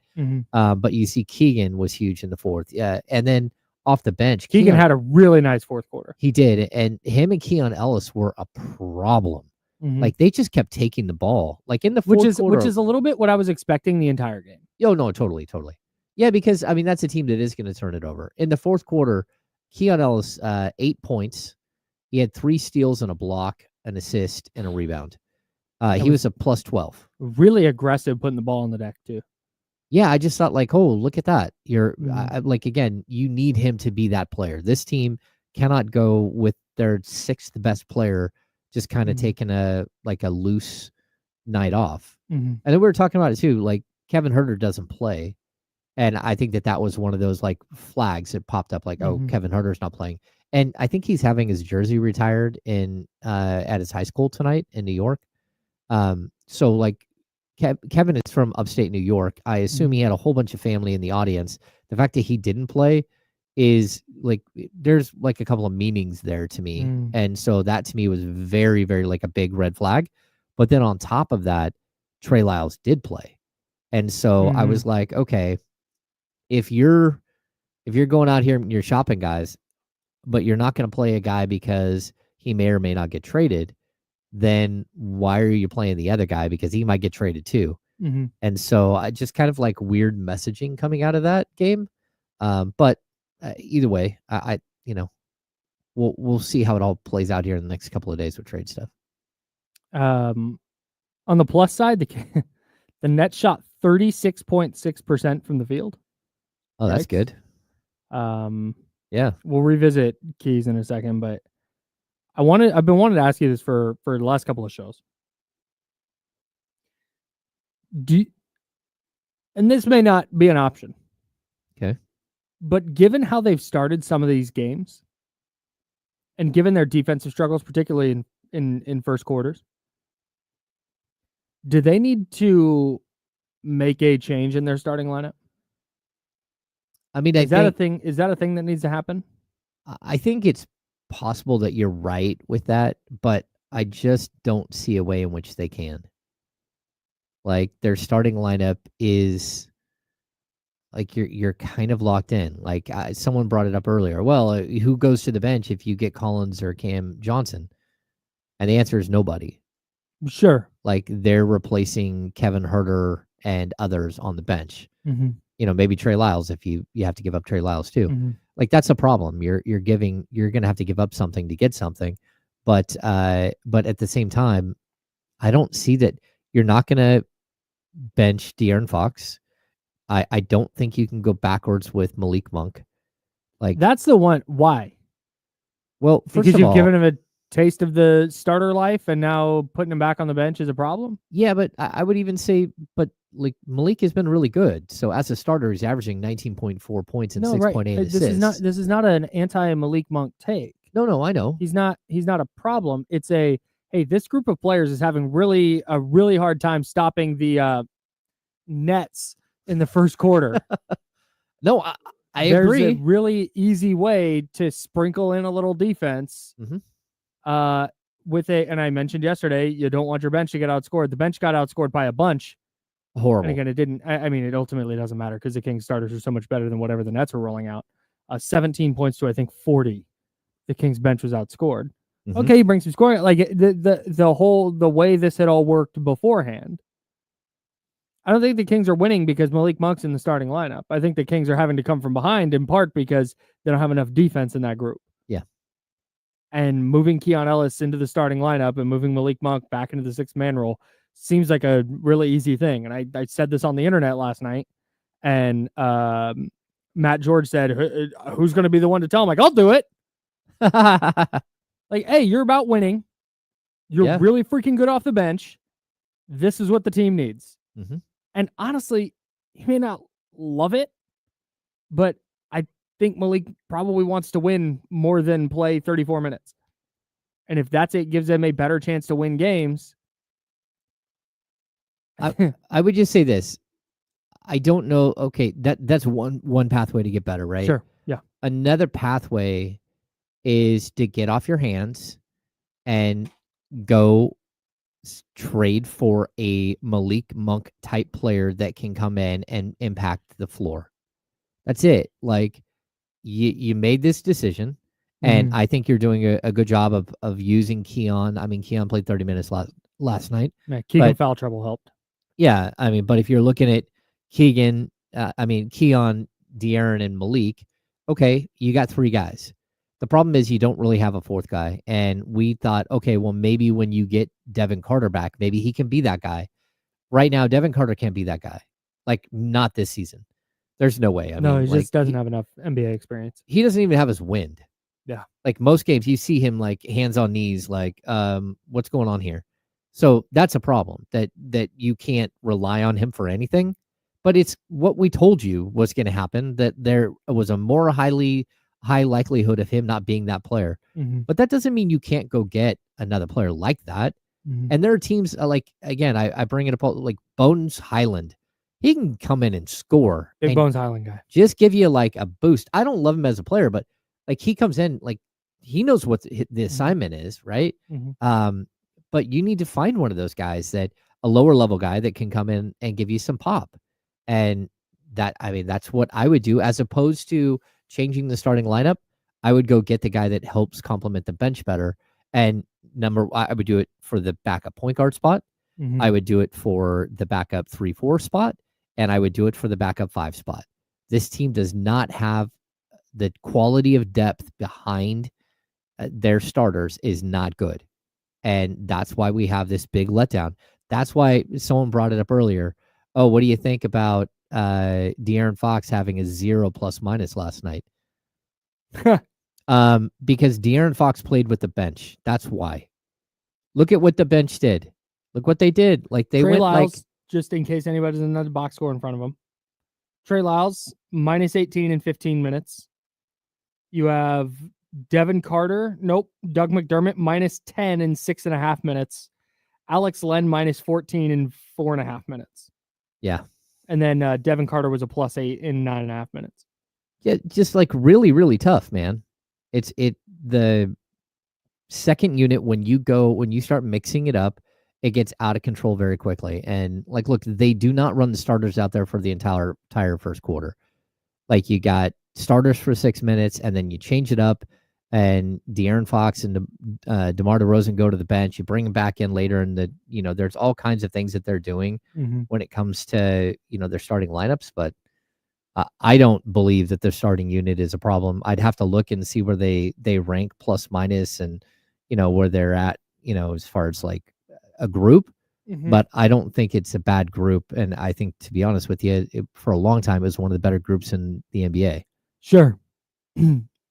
As currently constructed, whatever the Kings are doing that's making them start slow, they need to figure it out. Yeah. And it says, because coming back from 17 or 18 down, like I saw, Doug Christie's team has come back from 17 down and 18 down and 17 down. Like that, at some point, like that's not a great stat. You do it a couple times in a year, like, yeah, awesome. You fight till the end. That's great. The Nuggets game, you're down 1 million and got it close. The Bucks game, you're down 1 million and got it close. And then you lost those games. So whatever it is, and maybe it's what you're talking about. Maybe it's the bench depth. Maybe when they make that first substitution, it just all goes to hell. And that's the bigger problem. But well, I can tell you on the season, the starting unit of Fox, Monk, Keegan Murray, Domantas Sabonis, and DeMar DeRozan, they're plus 2.5 points when they're in the game. And they've played the most minutes out of any 5-man group of the Kings. They've played 390 minutes together, which is a ton, right? The second next group is the same group, except for no Malik Monk, Kevin Huerter in the starting lineup. They're plus 8.5. Right. So it didn't matter how Kevin Huerter. Yeah, it didn't matter how bad Kevin Huerter was playing. They were still a plus 8.5, right? And that's in 184 minutes. Their next lineup is with Monk and Ellis in the backcourt. That's plus 23.6 in 123 minutes. So that's a really good lineup. And then the Keon Ellis, De'Aaron Fox backcourt is plus 18.4 in 80 minutes. So, yeah, I'm not saying that it's a bad lineup. It's the worst version of the 4 lineups you just read, though, including the one that has Kevin freaking Huerter in it. Yeah. Huh. Hey, the lineup. That's pretty interesting. With DeRozan, Sabonis, Ellis, Fox, and Monk is a plus 17.8. And I would say that most of their best lineups include Keon Ellis. Like, it is what it is. Like, Keon Ellis, their best lineup that the Kings have, a plus 35.8 is Malik Monk, Keon Ellis, Trey Lyles, Keegan Murray, and Domantas Sabonis. Yeah. Look, but here's the problem. I'm just a guy with a microphone. Well, yeah, but here's the problem. you have to consider that there are other things, other factors involved in these Yeah. pluses, right? No doubt. So when we talk about most of these lineups that like stand out, some of those lineups are against the opposition starting unit, and some of them aren't. Does that make sense? Like, so we get to the 6-minute mark of the first quarter, they pull De'Aaron Fox out, and all of a sudden Keon Ellis is in the game, and they go up against a couple of bench players on the other team, and all of a sudden they start running up the score a little bit, and that's how we start to get some of this separation. Sure. So, anyway, it's complicated, Kyle. Stats. Sorry, the last bit there. Did you see what Damian Barling tweeted 10 minutes ago? No. Damian Barling, who's coming up on this radio station at noon with Kenny Caraway. The Sacramento Kings are an absolute mess. Yeah. Can't wait for the handoff coming up in about 25 minutes. Yep. I want to see if he'll come in earlier. I think they I are gotta a mess. find out. I gotta find out. Yeah. Maybe he's riffing on what we've been talking about. I may have texted that to somebody this morning. That same exact thing. Vibes are bad. Vibes are Vibes bad. are weird. Vibes are weird. I'm going to call them weird. I don't want to call them bad. I'm going to call them weird. Okay, but they're on the bad side of weird, not the funny side of weird. Yeah, trending. Right. Trending. Not weird like, hey, they're going to make this trade that nobody is thinking about or hearing about. Weird in the sense of, hey, there might be a secret doorway that they're about to go down that we had not really considered because these other two paths just seem so clear. Yeah. Damian's out there. Yeah, he does have another tweet. Oh, does he? He does. Kings fans should be open their minds to the very real possibility of a De'Aaron Fox trade. That was 1 minute ago. Oh. Yeah. Well. Yeah. The Kings are an absolute mess. Yeah, so when we've had these Boy. discussions all day, just know that, like, I don't. Dude, we might know that guy, Damian. I'm gonna. Hey, is he? Is he here? Yeah, no, he's here. We're just gonna leave you guys here on the radio. I'm gonna go vamp for 4 minutes. So, Kyle, go ahead. You want to revisit keys from the game last night? Yeah, let's go ahead and Great. Hopefully, hang on. Let me before. Oh my god. Damian just I mean, throws a Molotov cocktail and runs out of the room. Should I just FaceTime him? No, we're not gonna FaceTime. He's here somewhere. There goes Joe. We can have Joe go find Damian for us. Yeah, like, look, I think we're at a really weird spot, and like, is there a possibility that fences can be mended? Is there a possibility that all this stuff? Sure.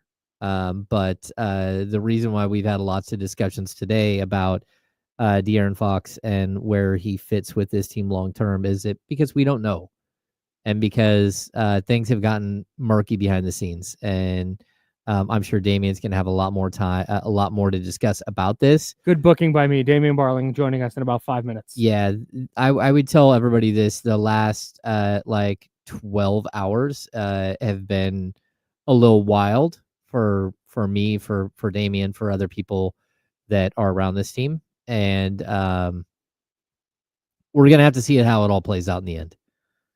We are like, you can think one thing right now today where we sit, but you're also looking at like 8 days until the deadline or 10 days until the deadline.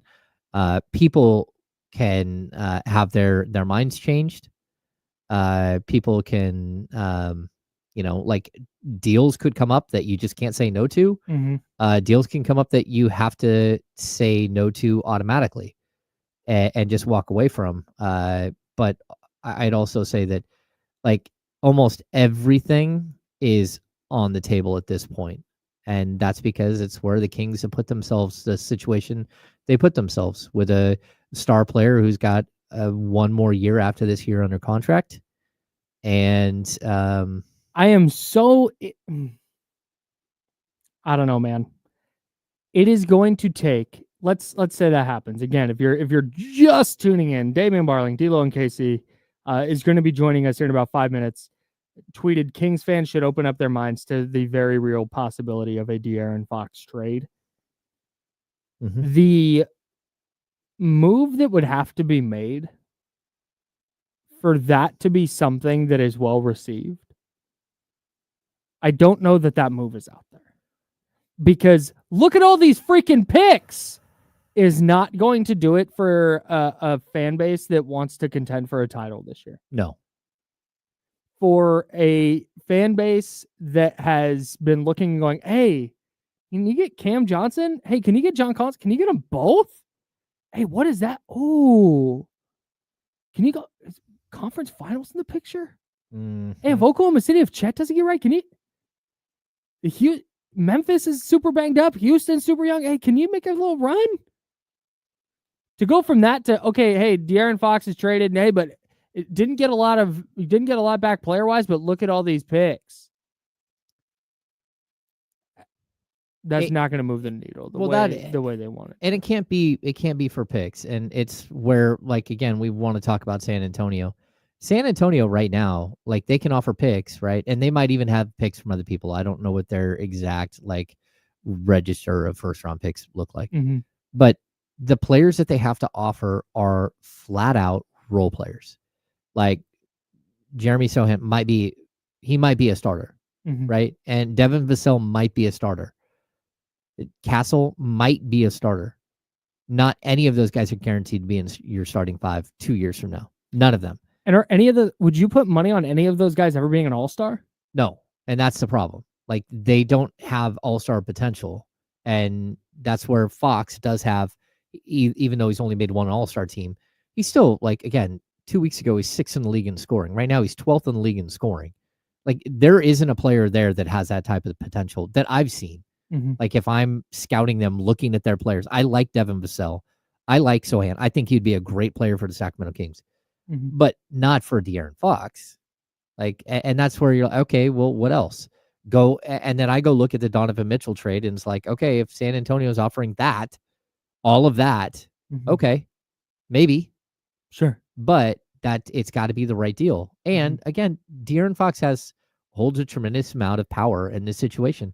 He can say almost no. all of it. He can say no to most teams because he has 1 year left on his deal and say, I will not sign with them. I won't sign with them, and that's it.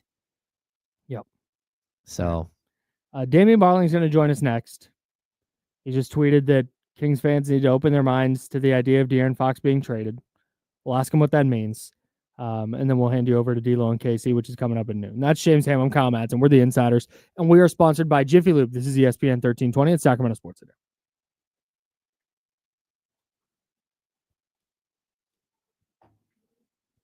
I'm confused. Mics are hot, FYI. Yeah.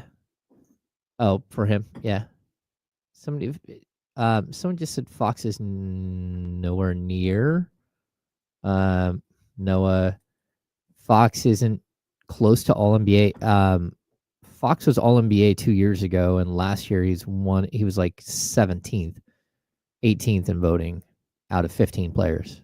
Like, he's right there.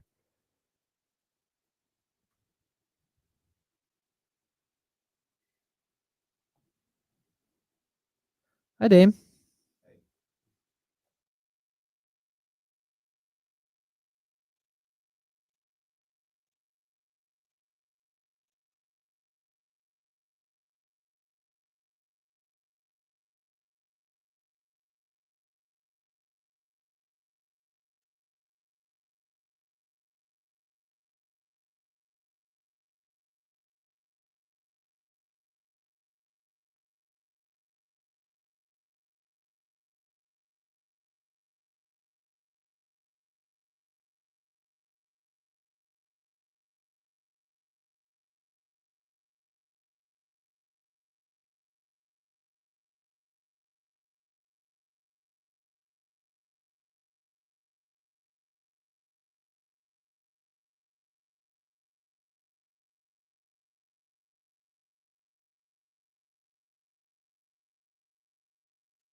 Hi, everybody.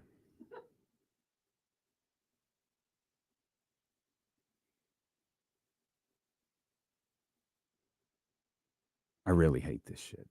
Like I genuinely do. I hate this stuff. It's fine. Okay. No, it's perfectly fine. Okay. No, it's perfectly fine.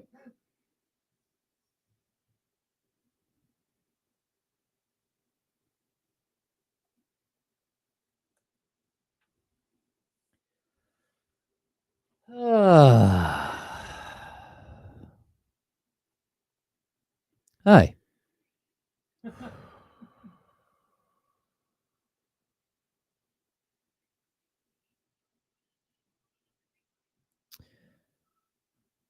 Oh.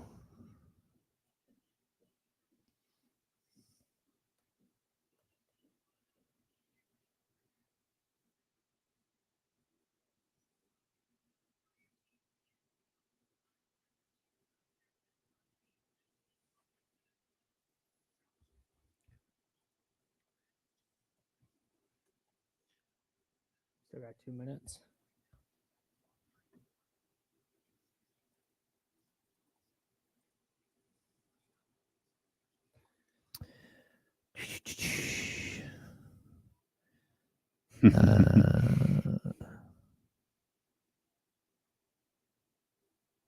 Hang on, mute the mics for a sec.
Now, back to the Insiders with James Ham and Kyle Madsen, brought to you by Jiffy Lube on ESPN 1320.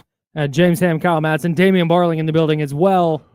D'Lo and KC coming up at noon. And, it's a big deal when the handoff starts a little bit early. So, Damian, you're here because you've been on the internet. You tweeted that the Sacramento Kings are a mess. And then about 10 minutes later, you said that Kings fans should open up their minds to the very real possibility of a De'Aaron Fox trade. Mm-hmm. I imagine this isn't, I don't think you tweet these things lightly or for engagement. So where are we at here? Well, the Kings are a mess thing is multi-layered, and I thought you and James did a fantastic job of laying that out at the beginning of the show. Like there's a lot that seems to happen with this within this organization that doesn't make a lot of sense. And I thought James laid that out beautifully when he talked about the last draft, the Devin Carter draft. We've talked extensively about how there was a lot of noise about that pick being traded. And it's not just external noise. It wasn't just James. It wasn't just D'Lo and KC, Kyle Matson, the insiders. It wasn't just Jason Anderson saying, there seems to be a ton of traction regarding a trade. It's the fact that that someone in that front office was telling other people in the organization that they were trading that pick. They had a deal in place. And when I say other people, I'm talking about people like De'Aaron Fox. I'm talking about people like Domantas Sabonis. I'm talking about their respective agents hearing that this deal was being done and then it ultimately not getting done. James, again, laid out at the beginning of the show, that's not the first time that has happened. Right. So it's one thing for us to be out here speculating about whether deals get done or, being told yesterday the Sacramento Kings are nearing a deal. It's one thing for us to get that information and pass it along. It's one thing for us to vet that information through multiple different sources and pass that information along to you. It's a whole other thing for their front office to tell agents of their star players that, hey, we've got deals in place for these certain players and those deals not getting done. And it feels like that's where the Sacramento Kings are, where they're repeatedly telling people within their organization that deals are getting done that aren't done. And we may be nearing a point, like it's well reported that Rich Paul was in Sacramento. Rich Paul said, where are we going here? Representing his client, De'Aaron Fox. All he did was parrot a conversation that De'Aaron seemed to have with the front office himself. And it's like, I want to win.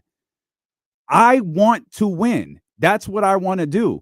And it wasn't just, we're not good enough to not win. It's that you've had moves in place and you have fallen short time and time again to make this team better. And you continue to march the same group out there expecting different results. So when things weren't going the way that we had all hoped that they were going to go in November, it was, I want to win. And then you have the situation with Mike Brown where Mike Brown gets fired and De'Aaron gets the blame for it, coming off of the Detroit game, coming off of that 4-point play, coming off of Mike Brown kind of throwing him under the bus for maybe the second or third time this season. All of a sudden he's fired. And what do? Well, you look at Rich Paul in the big evil empire of Clutch Sports and you look at De'Aaron Fox like, oh, it's his fault. And who was there to help him? Nobody. Not a single person. A canned interview with Mark Jones and Monty McNair to explain this whole thing where 10 minutes into the interview, Monty mentions Mike Brown for the first time. That's not Mark's fault. Right. That is a King's fluff piece that is put out there where James Ham can't answer questions or ask questions, where Jake Gayden can't ask questions, where Chris Biederman and Jason Anderson can't ask questions. It's where another Kings employee can ask the general manager of the team questions. And we all sat there watching that interview like this is the biggest waste of time since the decision. You're offering us nothing. And that's what's happening right now is this organization continues to take misstep after misstep after misstep. And now we've gotten to the point where at least one team has called Sacramento and asked about De'Aaron Fox and offered something, whether the idea of trading De'Aaron Fox is serious enough that they're entertaining it. It was enough for Wes Wilcox to call Rich Paul and tell him, hey, here's what's going on. How do you want to navigate this? And there was no door. That's why the line was open up your mind to the possibility of De'Aaron Fox being traded. The reason I said open up your mind is because when that call was made, the door wasn't shut. The door was, oh, we're not doing this. No. We're going to do everything we can to retain De'Aaron Fox. No, Rich, we're going to build a winner here. None of that was said. It was like, okay, well, let's see if we can find something that works for everybody. It doesn't mean that the Sacramento Kings are trading De'Aaron Fox. That's not what that means. But it also doesn't mean that the door is shut on them trading De'Aaron Fox either. He's not untouchable. He's absolutely not untouchable. I think untouchable in one way, it's complex, right? You're not going to go out and just trade De'Aaron Fox to trade De'Aaron Fox. Correct. Right? The reason why we're all in this situation, though, I don't think anyone's hands are clean in this situation. I think that there are enough things that you can stack up against, each side. When you don't make the prerequisite moves to take logical steps as a franchise, that's a problem. And the Kings they got to a point where they had a really, really good season, and then they did not make any of the logical moves after that. And you've got a player who makes All-NBA, makes an All-Star team, but then it's all predicated on wins and losses. Mhm. That's it. It's not predicated on his stats because his stats say last season should have been an all-star. Number 8 in the league in scoring. The top 19 guys get in except for you. He doesn't get in. And so you get to this year where it's like all of a sudden financials are part of it. And whether he is an all-NBA player or not means the difference in it's tens of millions of dollars. And people can say, oh, well, is he being greedy? Like, no, he's not being greedy. This is the NBA. This is what happens. This is what great players get. Mhm. They get paid. But now you've put him in a situation where, again, a coach gets fired. And, hey, who makes a decision on who's an all-star and who's not as a reserve? We'll find out on Thursday. It's the coaches. Right. And how many of them do you think are lining up to give a Sacramento Kings player an all-star bid when they fired one of their own a couple of weeks ago It's a good point. just because? It's a good point. Right? And so, again, when De'Aaron Fox feels like he's being thrown under the bus, and a lot of national guys did. They threw him under. Well, look what Mike Brown went off on De'Aaron Fox. Next morning, he's fired. That's not what happened. Like, the Foxes were clean in this. De'Aaron's, like, the fact that they went out to dinner the next week, it's because they always had a good relationship with him. Right. Luke Laux and Rasay worked together with the Golden State Warriors under Mike Brown. That doesn't mean De'Aaron was always thrilled with Mike's decisions, by the way. Of course not. But it's also like James isn't always thrilled with the things that I do. That Right. doesn't mean I'm out. I'm going to 1140. That's not Right. what it means. It means we work through those. Yes. We work through those differences that we have and Right. keep it moving. It was no different than what was going on with De'Aaron Fox and Mike Brown. Right. Yeah, so now we're just in a really weird situation. And I did not think that we're sitting here waiting for a trade to happen. We're waiting for a trade to happen because players have been told about a trade happening That's right. a week ago. That's right. A week ago, they were told that a trade was What? happening. As we're agents. Why do they keep doing this? I don't know. So I we have don't one. hear- I have a thought that I'm going to hold on to until after 12 because I don't want anyone else in the room to be guilty by what I'm saying. Sure. But it all goes back to the same person. Mhm. Every time it goes back to the same person. When you search and you look like what's going, when you go back to Mike Brown being fired, the very first article that was written in The Athletic was about how it was the front office's decision. Mhm. 2 days later, a different article was written. Mhm. And this one pointed the finger directly at Vivek. Mhm. I am 1,000% certain I know who the problem is. Again, I don't want to make anyone else in this room guilty by association, so I'll wait till 12. And you're a to say radio that. professional. That's a great tease. Tune in at 12 o'clock. Tune in at 12. We got something happening. Speaking of which, for a quick reset, this is the Insider, sponsored by Jiffy Lube. That's James Ham. I'm Kyle Madsen, Damian Barling in the building. So my fear here is that James and I were just talking about this before you came in, Damian, but whatever they get back for De'Aaron Fox is not going to be an adequate return. And I'm lumping that in with B here, that I don't know how many times we've seen the door open on a trade like this where the trade ends up not happening. That's kind of my concern. Like you said, this doesn't mean they're trading him, doesn't mean they're shopping him, and that's all very clear. That makes sense in my head. But what I can't get past is I feel like once this cat is out of the bag, it's done. It's a really hard thing to kind of come back from long term. To go from, oh, hey, you've got agents being called to, how about an extension? Yeah, you're our guy. That I feel like those two things don't line up. Do you want to weigh in or do you want me to? I think De'Aaron Fox would stay here for the rest of his career if the situation was right. I think so too. Even after all this. I think so too. Again, this isn't, I understand we're used to this like going a certain way. Yeah. This isn't, De'Aaron didn't ask for a trade. Okay. De'Aaron set his parameters for what it would take to stay here. Mm-hmm. The Sacramento Kings aren't necessarily seeking a trade, but De'Aaron's not untouchable. A call was made, at least one call was made that warranted a call between the front office and De'Aaron's agent to alert them of a conversation that was had, and here's where we are.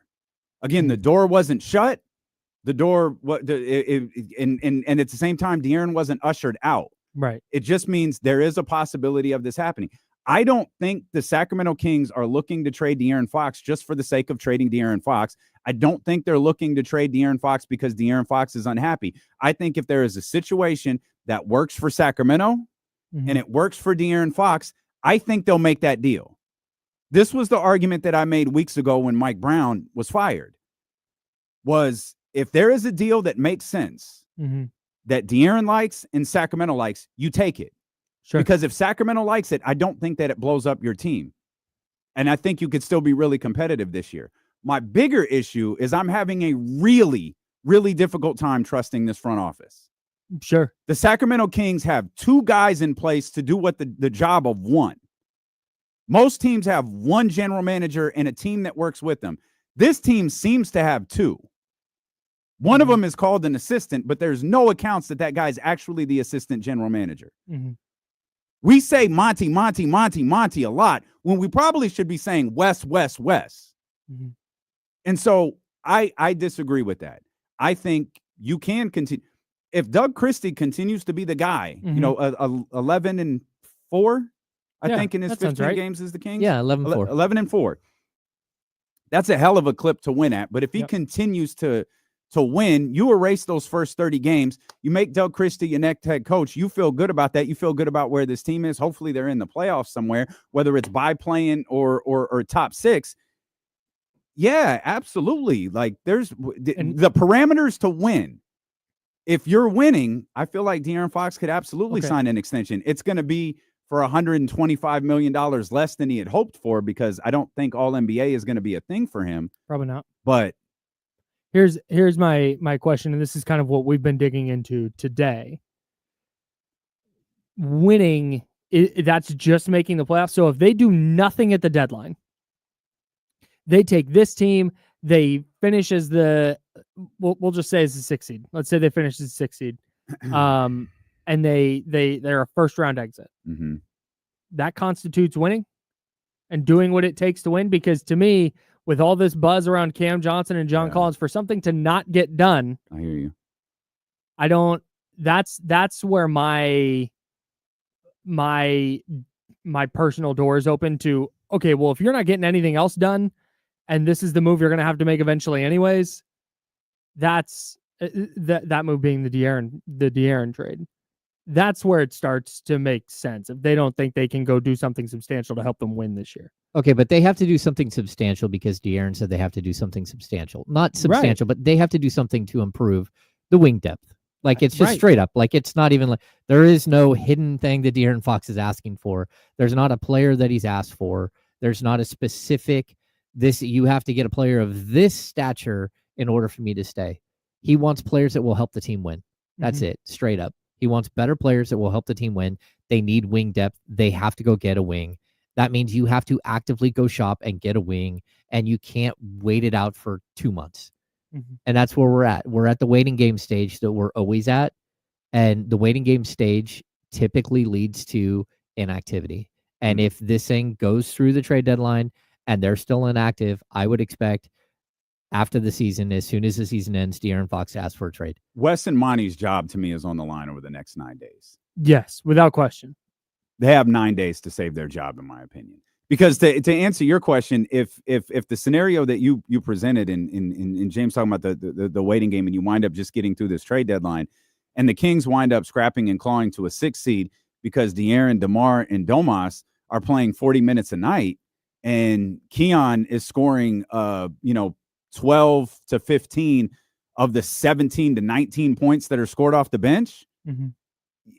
I don't know how De'Aaron, Rich Paul, or any Kings fan would look at that and go, well, we're in a great position for next year, especially if you lose in the first round. Right. If you lose in the first round, you're right back to where you were when you lost to the Golden State Warriors. So you've made no progress whatsoever. I don't know how anyone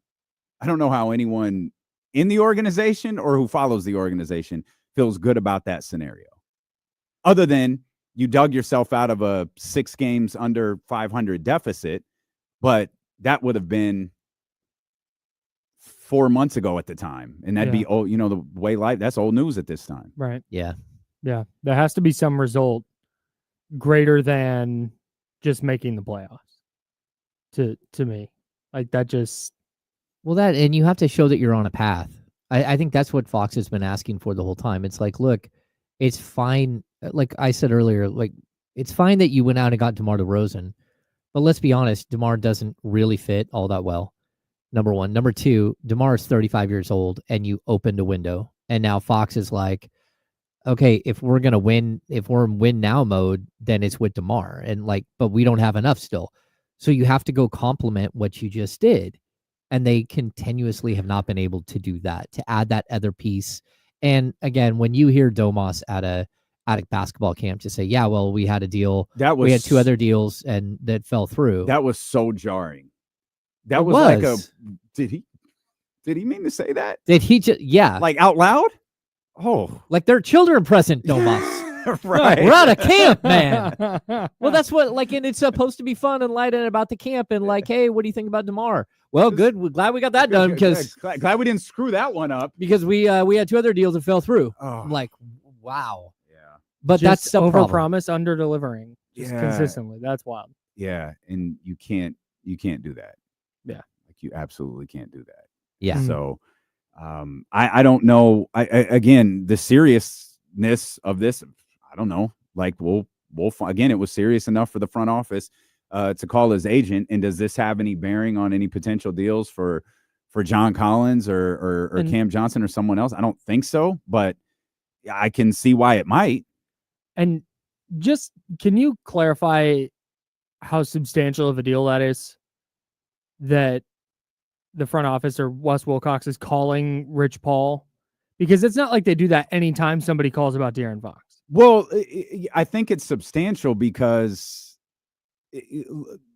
like, if Wes had called and said, hey, Rich, just wanted you to know San Antonio called and they offered that, we told them to go to hell. Right. That's not what happened. Right. And you probably don't even make that call. Right. Yeah. Because I'm sure that happens pretty regularly. I'm sure that happens when Draymond Green's podcast dropped. Mm-hmm. Hey, Monty, Wes, whoever takes the call. Just watching the Draymond Green show, was curious what you guys is playing. Click. Right. It's easy. You don't call Rich and tell him about that. But you call if it's like, hey, just letting you know this happened. What do you think? Well, and that deal is out there, that there is something tangible that they can actually say yes or no to. Right. And that's the difference. Like all this hypothetical stuff, it is what it is. But when we get down to it, there's a deal on the table, and Fox at this point can say yes or no. And De'Aaron, right, and that's the thing. He can say yes or no, not in the way that Bradley Beal can, but in the way that OG Anunoby and Pascal Siakam could. Mm-hmm. There's all of this stuff about like Miami and all of these different places. Cool, like I'll go there for a year. Yeah. I'm not signing a contract. And Rich has we've seen it. Rich Paul has no issue. Absolutely. De'Aaron will go into Miami. I mean, South Beach with a great organization, Pat Riley, Eric Spoelstra. He'll bust his ass for a year, but he's not signing a contract extension until the offseason. So you're acquiring knowing he might leave. Mm-hmm. But yeah, no, by all means, go ahead. Mm-hmm. Now, if it's San Antonio, we'll sign an extension there. You know, people want to wait. Oh, you can't trade Jalen Green till the offseason. Wait for Houston. That's fine. You think Houston just beat Cleveland twice and Boston. Houston looks as real could possibly be right now. Yeah, Men's game winner last night was nice. I saw. Hold out for Amin Thompson. They're not trading him. No chance. He's next. Yeah. He is one of those dudes. They are not trading that man. And so whatever you're holding out for hope with the Rockets, that's fine. But based on things that we have learned, De'Aaron Fox will go into the Rockets situation like, absolutely, I will bust my ass for Houston, my hometown team, for a year. Mm-hmm. And then I will make a decision on what I want to do after that. Yep. And Rich will convey that message to Houston and any other organization that I believe isn't San Antonio. You remember that we had a better deal 2 days ago? I remember that. Still don't know what he meant. It meant that DeMarcus Cousins' agent called and said, hey, we're not signing an extension there at all. And they lost, what, a draft pick? They lost a first-round draft pick. Mm-hmm. It became a second. All right. and they can do that. D'Lo and Casey coming up next. It's going to be on this stream. Don't go anywhere if you're on YouTube and Twitch. Plenty more coming up with D'Lo and Casey right here on ESPN 1320. That's James Ham. I'm Kyle Madsen. We're the Insiders, back tomorrow at 10 a.m. Can't wait. Should be a fun one. I don't know where I'm at. Drink water. Be nice to people. 10 a.m. tomorrow. D'Lo and Casey next. ESPN 1320 Sacramento Sports Center. Woo!